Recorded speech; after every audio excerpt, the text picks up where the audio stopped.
దేవుడు ఎవరు?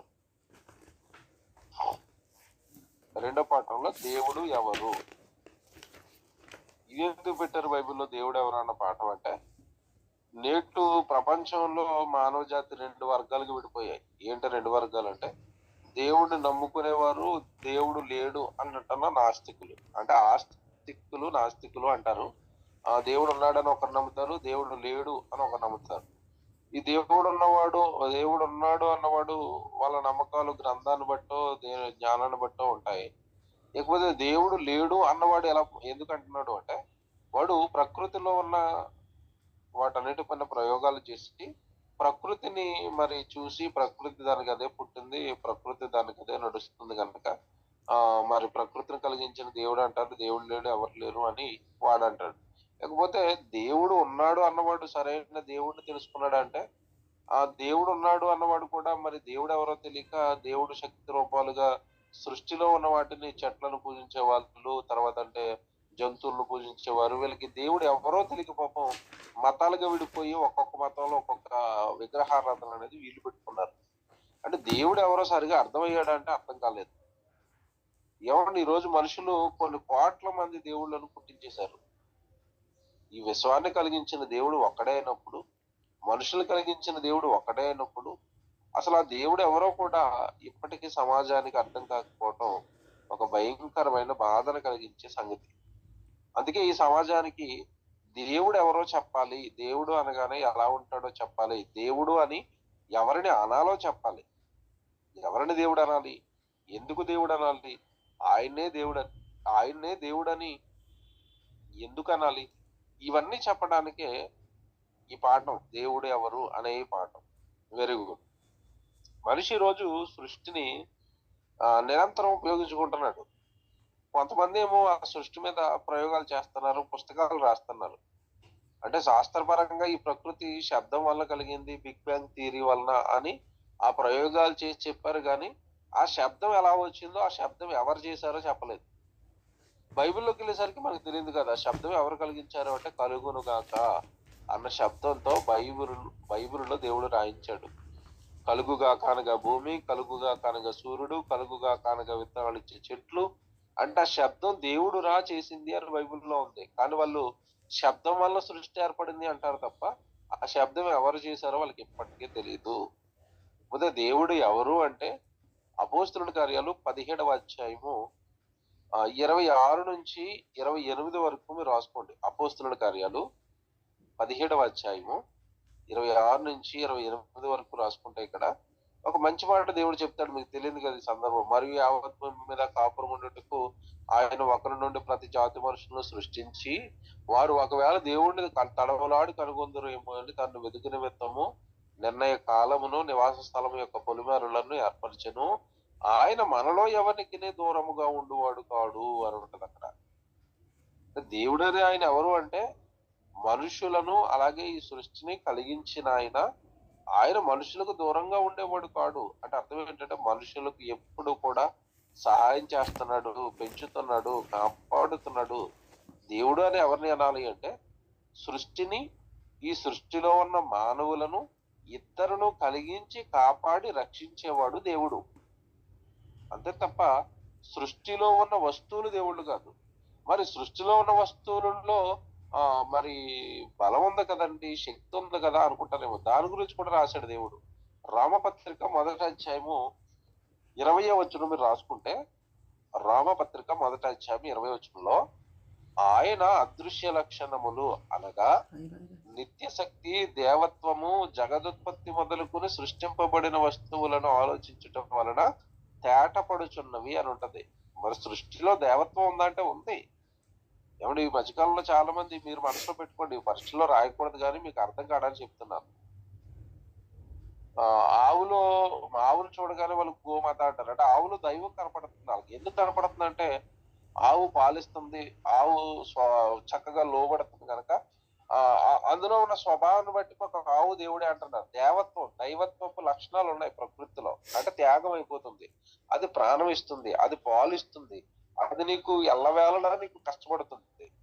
ఈ తత్వం ఒక ఆవులో ఉంది, తత్వం ఒక చెట్టులో ఉంది, తత్వం ఒక కోడిలో ఉంది, తత్వం ఒక మేకలో ఉంది, ప్రకృతి అంతట్లోనూ దేవత్వం ఉంటది. దేవత్వం అనగానే ఇవ్వటం, త్యాగం చేయటం. యేసుక్రీస్తుల వారు అనగానే త్యాగం, ప్రాణాలు ఇవ్వటం. అదే లక్షణం, అదే స్వభావం ప్రకృతిలో ఉంటది. ప్రకృతిలో ఆ స్వభావం ఉంది కదా, ప్రకృతి దేవుడు అనుకుంటే ఎలాగా? ప్రకృతిని కలిగించిన దేవుడు తన స్వభావాన్ని ప్రకృతిలో పెట్టాడట. నిత్య శక్తి ఉందట, దేవత్వం ఉందట ప్రకృతిలో. వీటిని ఆలోచిస్తే దేవుడు ఎవరో నీకు అర్థమవుతాడు. నిత్య శక్తి అనగానే సూర్యుడు బగబగ బగబగ మండుతున్నాడు. ఎవరయ్యా మండిస్తున్నారు సూర్యుని అంటే అది నా శక్తి. దేవుడు నిత్య శక్తివలుడు కనుక ఆయన శక్తిలో నుంచి వస్తున్న సూర్యుడు మండుతున్నాడు కనుక నిత్య శక్తిని ఆలోచించిన, ప్రకృతిలో ఉన్న దైవత్వాన్ని ఆలోచించిన దేవుడు అంటే ఎవరో మనిషికి అర్థమవుతాడు. ప్రతి జంతువును ఆలోచిస్తే దేవుడు అర్థమవుతాడు. భూమి రోజుకి 24 గంటలు తిరుగుతుందంటే దాని వెనకాల ఎవరున్నారో ఆలోచిస్తే దేవుడు అర్థమవుతాడు. భూమిని తిప్పుతున్నది శాస్త్రవేత్తలు కాదండి, భూమి తిరుగుతుంది అని మాత్రమే చెప్తారు శాస్త్రవేత్తలు. ఎలా తిరుగుతుందో వాళ్ళకి తెలియదు. తిప్పుతున్నది దైవం అన్న సంగతి కూడా వాళ్ళకి తెలియదు. కనుక దేవుడు ఎవరు అంటే ప్రకృతిని కలిగించిన వాడు, ప్రకృతిలో తన లక్షణాలు పెట్టినవాడు, ప్రకృతిలో తన లక్షణాలు పెట్టి భూమి మీద ఉన్న మనుషులందరినీ పెంచుతున్నవాడు దేవుడు అవుతాడు. లేకపోతే మనుషులు దేవుడు ఎవరో అర్థం కాక, దేవుడు ఎక్కడ ఉంటాడో అర్థం కాక మనుషులు కోటాను కోట్ల మంది దేవుళ్ళని చేసుకున్నారు. కానీ నిజానికి ఎన్ని కోట్ల మంది దేవుళ్ళను మనుషులు చేసుకున్నా నిజానికి కుటుంబానికి తండ్రి ఒకడే ఉంటాడు. అలాగే ఈ విశ్వం మొత్తానికి దేవుడు ఒకరే ఉంటారు. ఒక్క దేవుడే ఉంటాడు. ఆ ఒక్క దేవుడే మనిషిని చేశాడు తప్ప ఇంకెవ్వరు కూడా మనుషులను చేయలేదు. ఎతికి మనిషికి దేవునికి ఉన్న సంబంధం ఏంటి అని మరి ఆలోచిస్తే లూకాసు వార్త 3వ అధ్యాయము 38వ వచనంలో, లూకాసు వార్త 3వ అధ్యాయము 38వ వచనంలో ఆదాము దేవునికి కుమారుడు అని ఉంటది. అంటే భూమి మీద మొట్టమొదటి మనిషి ఆదామైనప్పుడు ఆదాము దేవునికి కుమారుడట. అంటే భూమి మీద పుట్టిన మనిషి సాక్షాత్తు పరలోకంలో ఉన్న తండ్రికి కుమారుడు అవుతాడు. ప్రతి మనిషి కూడా దేవునికి కుమారుడు అవుతాడు. దేవునికి కుమారుడైన మనిషి ఈ ప్రకృతిలో ఉన్నాడు గనక ఈ ప్రకృతి అంతా కూడా దేవుని కుమారుడైన మనుషులకు సేవ చేస్తుంది. ఎందుకు నీ ప్రకృతికి లోబడుతుంది? ఎందుకు సూర్యుడు వస్తున్నాడు? ఎందుకు చంద్రుడు వస్తున్నాడు? ఎందుకు ఒక కుక్కనికి లోబడుతుంది? ఎందుకు ఒక ఏనుగునికి లోబడుతుంది? ఎందుకు నువ్వు సింహాన్ని కూడా జూలో పెట్టి సర్కస్ చేయించగలుగుతున్నావు? నీకంటే పెద్దమైన జంతువులు నీకు ఎందుకు సలాం కొడుతున్నాయి అంటే ప్రకృతిని కలిగించిన సృష్టికర్త కుమారుడవు కనుక ప్రకృతికి ఆజ్ఞ చేశాడు, నా పిల్లలకి నువ్వు లోబడాలి అని. అందుకు ప్రకృతి మనిషికి లోబడుతుంది. ఇది బైబిల్ చెప్పిన నిజం. ఇకపోతే ఎఫ్సి పత్రిక 1వ అధ్యాయం 4-6 వచనాలు ఎప్పుడు మీరు చదువుకుంటారు. ఎఫ్సీలకు రాసిన పత్రిక 1వ అధ్యాయం 4-6 వచనాలలో మనుషులను కావాలని దేవుడు ఎప్పుడు కోరుకున్నాడు అంటే జగత్తు పునాది వేయబడక మునిపే కోరుకున్నాడు. జగత్తు పునాది వేయబడక మునిపే తనకు పిల్లలు కావాలని కోరుకున్న సృష్టికర్త సృష్టిని కలిగించాడు పిల్లల కోసం. అది మనిషి పుట్టక మునిపే, జగత్తు పునాది వేయబడక మునిపే అంటే ముందు జగత్తును కట్టాడు. తర్వాత ఆ జగత్తులోనికి 6వ దినాన చివరి రోజు ఆదామును ప్రవేశపెట్టాడు. ఆదాము ద్వారా ఈ భూమి మీద ఉన్న సమస్త మానవాళి కూడా విస్తరించారు. కనుక దేవుడు అనగా ఎవరు అంటే సృష్టిని కలిగించిన ఆయన, ఈ సృష్టిలోనికి మనిషిని తేవాలనుకున్న ఆయన, సృష్టి పుట్టక మునుపే పిల్లల్ని కావాలని కోరుకున్న ఆయన దేవుడు. ఆయన తొలుత ఆదామును చేస్తాడు నేలమట్టితో. ఆ నేలమట్టితో ఆదామును చేసి ఆదాము ద్వారా ఈ రోజు భూమి మీద ఉన్న సమస్త మానవాళిని తీసుకుని వచ్చాడు. కనుక దేవుడు ఎవరో అర్థం కానప్పుడు దేవుడు ఉద్దేశాలు కూడా అర్థం కావు. ఇది దేవుడు ఎవరు. ఇంతకీ ఎందుకయ్యా మమ్మల్ని కలిగించారు, ఎందుకయ్యా మాకు జన్మనిచ్చారు అంటే ఎఫ్సీలకు రాసిన పత్రిక 2వ అధ్యాయం 10వ వచనంలో, ఎఫ్సీలకు రాసిన పత్రిక 2వ అధ్యాయం 10వ వచనంలో మరియు వాటి యందు మనం నడుచుకున్న వలనని దేవుడు ముందుగా సిద్ధపరిచిన సత్క్రియలు చేయుటకై మనం క్రీస్తు యేసునందు సృష్టింపబడిన వారమై ఆయన చేసిన పని అయి ఉన్నాము అని ఉంటది అక్కడ. ఇంతకీ మాకు ఎందుకయ్యా జన్మనిచ్చారు అంటే భూమి మీదకి వెళ్ళిన తర్వాత మీరు నా పని చేయాలి కదా. ముందుగా నేను మీ కొరకు సత్క్రియలు సిద్ధం చేశాను. సత్క్రియలు అనగానే దైవ కార్యక్రమాలు, సువార్త కార్యక్రమాలు, దేవుడి వాక్యాన్ని ప్రకటించే కార్యక్రమము, దేవుడి గురించి చెప్పే కార్యక్రమం. అందుకు మనిషి పుట్టాడు. సత్క్రియలు అనగానే సత్యము ప్లస్ క్రియలు, సత్ అనగానే సత్యము, సత్యము అనగానే వాక్యము. అంటే వాక్య సంబంధమైన దేవుడి మాటకు సంబంధించిన పనులు చేయడానికి మనిషి పుట్టాడు. కానీ మనుషులు ఏం చేశారు అంటే, సృష్టిని కలిగించిన సృష్టికర్త దేవుడైతే మనుషులు సృష్టి మీద ప్రయోగాలు చేసి వాళ్ళ కళ్ళ ముందున్న ఆ జంతువుల మీద కానివ్వండి, తర్వాత చెట్ల మీద కానివ్వండి, భూమి మీద కానివ్వండి, సముద్రాల మీద కానివ్వండి, ఆకాశం మీద కానివ్వండి, లేదంటే మానవ దేహం పైన కానివ్వండి ప్రయోగాలు చేసి శాస్త్రాలు రాసేసి మేధావులుగా శాస్త్రవేత్తలుగా పిలువబడుతూ వీరు లోకానికి చెప్పేసిన ఒక పచ్చి అబద్ధం ఏంటంటే, ఇదిగో ఇవన్నీ కూడా వాటికి అవే పనిచేస్తున్నాయి, దేవుడు అని ఆయన లేడు, దేవుడు ఎలా ఉంటాడు చూపించండి అని ఒక భయంకరమైన వాదనను ఈరోజు సమాజానికి నేర్పేశారు ఈ భయంకరంగా ఈ శాస్త్రవేత్తలు. ఎందుకంటే లోకం ఎవరిని నమ్మినా ఎవరు నమ్మకపోయినా వాళ్ళ మేధావులు అనుకుని పాపం శాస్త్రవేత్తల్ని లోకం నమ్ముతుంది. ఇది ఉపయోగించుకున్న వాళ్ళు అసలు దేవుడే లేడు అని చెప్పేశారు. భూమిని చూశారు అంటే వీళ్ళు రాసుకున్న శాస్త్రాల గురించి మీరు కాస్త అవగాహన వస్తే, వీళ్ళు ఎలా రాసుకున్నారు శాస్త్రాలు అంటే, దేవుడు కలగజేసిన సృష్టి గురించి దేవుడు గొప్పడు అని చెప్పలేదు, కానీ సృష్టిలో ఉన్నవి గొప్పవని నేర్చుకున్న గొప్పవి కలగజేసిన దేవుడు గొప్పవి కలగజేస్తే వాటిని అన్ని పక్కకు పడేసి ఇగో ఈ సృష్టిలో ఉన్నవన్నీ కూడా వాటికి అవే కలిగాయని చెప్పడం మొదలుపెట్టారు. అందులో ఒకటి, భూమి పైభాగాన్ని పరిశీలించారు, భూగోళ శాస్త్రం రాశారు, జియోగ్రఫీ అంటారు. భూమి లోపల భాగాన్ని పరిశీలించారు, భూగర్భ శాస్త్రం అన్నారు, జియాలజీ. ఆ తర్వాత చెట్ల పైన ప్రయోగాలు చేశారు, దానికి వృక్ష శాస్త్రం అని పెట్టారు, బోటనీ. జంతువులు పరిశీలించారు, జంతు శాస్త్రం అన్నారు, జువాలజీ. అలాగే పక్షుల గురించి రాశారు, పక్షి శాస్త్రం అన్నారు, దాన్ని ఆర్నిథాలజీ అంటారు. పండ్ల గురించి రాశారు, పండ్ల శాస్త్రం అన్నారు, కార్పాలజీ అన్నారు. ఇలాగా మనిషి శరీరాన్ని చూసి మానవ శాస్త్రం అని రాశారు. అందులో ఫియాలజీ ఉంటది, ఫిజియాలజీ ఉంటది, గుండెకేమో కార్డియాలజీ, నరాలకేమో న్యూరాలజీ. ఇలాగా ఇవేవో రాసేశారు, ఇవన్నీ చెప్పేశారు. వీటన్నిటిని బట్టి దేవుడు లేడు, శాస్త్రం మగంతా తెలిసిపోయింది అని మాట్లాడేశారు. దేవుని పిల్లలారా, కనుక ప్రకృతిని కలిగించిన దేవుడు, ప్రకృతిలో ఉన్న వీటన్నిటిని నేను కలిగించానని చెప్పిన తర్వాత వాటిని ప్రయోగాలు చేసి వాటిలో ఉన్న పనితనాన్ని కనిపెట్టి దేవుడు లేడు అని చెప్పేశారు. ఇంతకీ శాస్త్రవేత్తలారా మీకు అంతా తెలిసిపోయిందంటే వాళ్ళు ఏమన్నారు తెలుసా? ఈ అనంత విషయంలో మాకు తెలిసింది కేవలం 30% మాత్రమే. 70% డార్క్ మ్యాటర్ ఉంది. దగ్గర 30% పదార్థం ఉంది. అందులో 5%లోనే భూమి ఉంది, సౌర కుటుంబం ఉంది, నక్షత్రాలు ఉంటాయి. తక్కిన 25% ఉన్న పదార్థం ఏమై ఉందో మాకు తెలియదు అంటున్నారు మళ్ళీ. అంటే వీళ్ళకి అర్థమైంది జస్ట్ చిన్నది, చాలాది. అంటే 100కి 5 మార్కులు తెచ్చుకున్నారు వీళ్ళు.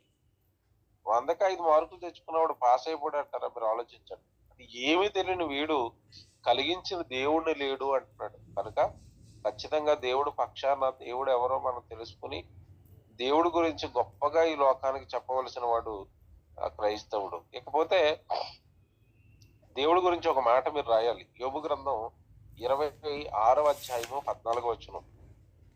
యోబు గ్రంథం 26వ అధ్యాయం 14వ వచనంలో, ఇవి ఆయన కార్యములలో స్వల్పములు. ఈ ప్రకృతిని కలిగించిన దేవుడు అంటున్నాడు, ఆయన చేసిన దాంట్లో మన కళ్ళకు కనబడుతున్నవట స్వల్పములట, చిన్నవట. ఏమంటే సూర్యుడు మనకి చూస్తుంటే బగబగ మండుతున్నాడు, ఏమీ లేదు అది చిన్నదని నేను చేసిన దాంట్లో అంటున్నాడు. అంటే ఇవి చిన్నవే అన్నప్పుడు దేవుడు ఎంత శక్తిమంతుడు, దేవుడు ఎంత గొప్పవాడు మీరు ఆలోచించండి. ఇకపోతే దేవుడు లేడు, మేము దేవుడిని మాకు అవసరం లేదు, ఆ దేవుడు అనే ఆయనతో సంబంధం లేకుండా మేము చేస్తామని శాస్త్రవేత్తలు కొన్ని చేసి ఫెయిల్ అయిపోయారు. అందులో అంటే దేవుడు లేడు అని మనం నిరూపిద్దాము అన్న అత్యుత్సాహంతో దేవుడి చేతిలో ఉన్న కొన్ని వాటిని వీళ్ళ చేతుల్లోకి తీసుకుందామని ట్రై చేశారు. అదేంటి, ఆయుష్కాలం మనిషి చేతుల్లో లేదు ఈరోజు. అంటే మనిషి ఎప్పుడు చచ్చిపోతాడో ఎవరికి తెలియదు. అలాంటప్పుడు వీళ్ళు ఏం చేశారంటే, మనిషి చచ్చిపోతున్నాడు కదా, అది దేవుడి చేతిలో ఉందంటున్నారు కదా, మేము ఒక ప్రాజెక్ట్ స్టార్ట్ చేస్తాం అని రాసి హ్యూమన్ జీనోమ్ ప్రాజెక్ట్ అని పెట్టి దీనికి మానవ ఆయుష్కాలాన్ని 1200 సంవత్సరాలు పెంచుతామన్నారు. దేవుడు మానవ ఆయుష్కాలాన్ని 70-80 సంవత్సరాలు కుదించేశాడు కదా, మేం పెంచేస్తాం అన్నారు. ఏమంటే ఆ ప్రయోగం అంతా అట్టర్ ఫ్లాప్ అయిపోయింది. అంటే దేవుడు లేడని నిరూపించే పనిలో భాగంగా వీళ్ళు దేవుడే మరణం ఇస్తున్నాడు అంటున్నారు కదా, మేము ఆ మరణం లేకుండా చేస్తాం, 1200 సంవత్సరాలు మనిషి బ్రతుకుతాడు అన్నాడు. ప్రాజెక్టు చేపట్టారు, కోట్లు ఖర్చు పెట్టారు, ఫెయిల్ అయిపోయారు. అంటే దేవుడు లేడని ఎవరు చెప్పాలనుకున్నా కూడా వాళ్ళు ఎప్పటికైనా ఫెయిల్ అయిపోతారు. ఇంకా చాలా చేశారు ప్రయోగాలు. కొలైడర్ ప్రయోగం అని, దైవ దైవ కణం పట్టుకుంటాం అని చెప్పి ప్రయోగం చేస్తారు, అది ఫెయిల్ అయిపోయింది. ఆ తర్వాత మూడవది ఏలియన్స్, అంటే ఇతర గ్రహాల్లో బుద్ధ జీవులు ఉన్నాయని చెప్పేశారు. ఇతర గ్రహాల్లో బుద్ధ జీవులు ఉన్నాయి అని చెప్పేశారు. అది నమ్మడానికి శాస్త్రం చూపించటం, ఆ బుద్ధ జీవులు దిగుతున్నట్టుగా యానిమేషన్ చేసి కొన్ని బొమ్మలు వదలటం, అమెరికా వాళ్ళు చేసిన తప్పులు ఇవన్నీ ఏమి లేవు అక్కడ, ఏవో ఉన్నాయని చెప్పడానికి. ఎందుకంటే దేవుడు స్పష్టంగా బైబిల్లో రాయించేశాడు, నరులకు నివాసయోగ్యమైన భూగోళము అని బైబిల్లో రాయించిన తర్వాత భూమి మీద తప్ప ఇంకెక్కడ కూడా జీవం అనేది ఉండదు. నాలుగవది తల్లి గర్భం అంది ఎముకలు ఏ రీతిగా ఎదుగురాదు మీకు తెలియదు అన్నాడు. అది ఇప్పటికీ కూడా శాస్త్రానికి ఏమండి మరి అది మిస్టరీగానే మిగిలిపోయింది. అలాగే కాలం గుర్చుకోవడానికి ఏం తెలియదు అన్నాడు. రేపేం సంభవించడం నీకు తెలియదు అన్నాడు. అందుకే తుఫాన్లు వచ్చినా భూకంపాలు వచ్చినా కూడా వీళ్ళకి ఏమీ తెలియదు. చూసారా, దేవుడు ఏది చెప్తున్నాడో అది వీళ్ళకి తెలియకుండా పోయింది. మరి దేవుడు లేడు అని మీరు ఎలాగంటారు? శాస్త్రానికి తెలియని సంగతులు కాలం కానివ్వండి, అంతరిక్షం కానివ్వండి, పదార్థం కానివ్వండి, పని కానివ్వండి, ఏవి కూడా ఈ దేవుడు లేకుండా మనిషికి తెలియదు. కాబట్టి దేవుడు ఉన్నాడు. దేవుడు ఎవరంటే సృష్టికర్త. దేవుడు ఎవరంటే మనిషిని పుట్టించిన వాడు. దేవుడు ఎవరంటే మనిషికి ఆయుష్కాలం ఇచ్చిన వాడు. దేవుడు ఇది జరగదు అనేదన్న విషయం చెప్పాడంటే భూమి మీద అది జరగదు అంతే. దీనిని బట్టి మనం నమ్మాలి దేవుడు ఉన్నాడు అని. మరి ఇంత గొప్ప దేవుడు ఎక్కడ ఉంటాడు, ఎలా ఉంటాడు అంటే చివరిగా ఈ మాట చెప్పి మీరు ముగించేయాలా. యోహాను సువార్త 4:24లో, యోహాను సువార్త 4:24లో దేవుడు ఆత్మ గనుక ఆయన ఆరాధించేవారు ఆత్మతోనూ సత్యముతోనూ ఆరాధించాలి అన్నారు. అప్పుడు మరి ఇంతకీ దేవుడు ఎవరు అంటే ఆత్మగా ఉన్నాడు. ఎక్కడ ఉంటాడు అంటే పరలోకం ఉంటాడు. పరలోకంలోకి వెళ్ళిన తర్వాత చూడగలం తప్ప భూమి మీద దేవుని చూడాలనుకోవటం, ఏమన్నా ఆయన స్వరం వినాలనుకోవటం అవివేకం. ఎందుకంటే ఈ చిన్న భూమండలం మీద ఉన్న మనిషికి దేవుడిని చూసేంత శక్తి లేదు. కనుక దేవుడు ఎవరు అంటే ఆత్మగా ఉన్నాడు, పరలోకంలో ఉన్నాడు, సృష్టికర్త, మనుషులను కలిగించిన వాడు, మనుషులందరికీ తండ్రి, ఈ సృష్టిని నడిపిస్తున్న వారు దేవుడు. ఓకేనా? ఇది దేవుడు ఎవరు అన్న పాఠం. టైం అయిపోయింది కనుక ఇది దేవుడు ఎవరు అన్న పాఠానికి ముగింపు చెప్పేశాను. 2 పాఠాలు మొత్తం కంప్లీట్ గా చక్కగా రాసుకోండి. ఏమైనా డౌట్లు ఉంటే నన్ను అడగండి. ఓకేనా? ప్రార్థన చేసుకోండి. ప్రేమ కలిగిన తండ్రి దేవా, మీ పిల్లలు నేర్చుకుంటున్న వాక్యం మీ పిల్లల మధ్యలో ఉండి